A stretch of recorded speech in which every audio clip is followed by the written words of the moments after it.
बुलड़ी शाह करीम भरिसां दे बुलड़ीअ में वाक़ई ही तारीख़ी पड 400 साल खां वधीक क़दीमी आहे, जंहिंखे बाअसर ज़मींदारनि पारां ज़रई ज़मीन में मिलाइण जूं कोशिशूं कयूं पियूं वञनि। इन सिलसिले में ॻोठाणनि अमीर बख़्श पंवर, हाजी पंवर ऐं ॿियनि प्रेस क्लब अची दायो आहे त बाअसर ज़मींदार क़यूम बुरड़ो, मुज़फ़र बुरड़ो, साले बुरड़ो ज़बरदस्तीअ हिन पड खे मिसमार करे ज़रई ज़मीन सां मिलाइण चाहिनि था। असां सां इंसाफ़ करे ही तारीख़ी पड बचायो वञे।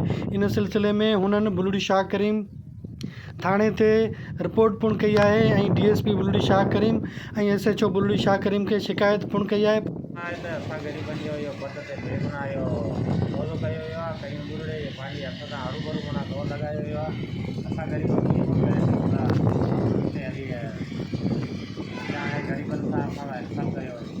बाबा बाअसर क़यूम आहे बुरड़ो वेठो हुते असां जो ज़बरदस्ती ज़ुल्म करे रहियो आहे।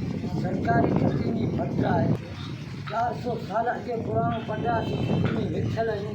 असांजो पटू वले ऐं असांजो उथारणो थो चाहे।